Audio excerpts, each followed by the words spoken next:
The following story has been brought to you by StoriesToInspire.org. So one of the Segulot, one of the famous Segulot, is that a person who's trying to have children should buy, and give them the money to a tzedakah, but to buy the aliyah of Chana, Maftir Chana, on Rosh Hashanah.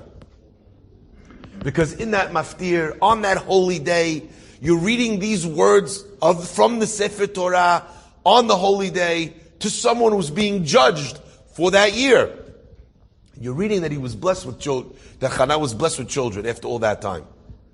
So in many synagogues, it goes for a lot of money. People try and vie for that opportunity to be able to say, you have a guy, Hazi, 16 years he's waiting for children. Doesn't have a lot of money, but someone told him it's a big zechut. So he starts putting money away, money he doesn't really have. He's going to push himself to do this wonderful act, this act of tzedakah to the Beit Knesset, to have this Segulah, to be able to have children, to buy Maftir Hana. Anyway, he buys it. He wins the bid. So excited. As they're doing the tefillot, the Kiryat Torah, that year it happened to be that it was on Shabbat. And before Maftir, you have Aliyat Shvi'i. At Aliyat Shishi, all of a sudden a man stands up to go to Torah. And as he starts walking to Torah, there starts a ruckus. Another man stands up and says, you're going up Shishi? You can't go up Shishi. I'm going up Shvi'i. What's the problem? The two men are brothers. There's a halakha that two brothers are not allowed to go up to the Sefer one after the next. So in some synagogues, what do? They just add an aliyah in between. Rakkeh, they say. They add another aliyah. But some synagogues, they don't do that. They don't have extra aliyah. They have the number of aliyah you're supposed to have. So, aliyah number 6, Reuven. Aliyah number 7 is going to be Shimon. Shimon's going crazy. What do you mean? I can't believe it. I have this aliyah. Anyway, Shimon, aliyat Shvi'i, turns around to our fellow, this guy who hasn't had kids in 16 years, putting aside money all year to buy Maftir Hana, right? He's shaking from anticipation. He says, look, I can't go up, so let's switch aliyot. I'll take Maftir Hana, you go up Shvi'i. The guy's like, what? So he's taken aback, but in the ruckus, he doesn't know what to do, so he says, okay. Meanwhile, people can't believe what's going on here. Right? But by the time everyone is kind of talking about it, Aliyat Shishi's done, and this guy stands up and goes Aliyat Shvi'i. Fella goes up Maftir Hana, this other guy. He comes down, swarmed with people. The guy thinks they're all coming for Misha Berach. They all want to kill him. What are you, crazy? Do you know how long this guy's waiting? You know that money that he paid for it, he doesn't have? He was so excited. How could you ask him to do that in public? Put him on the spot.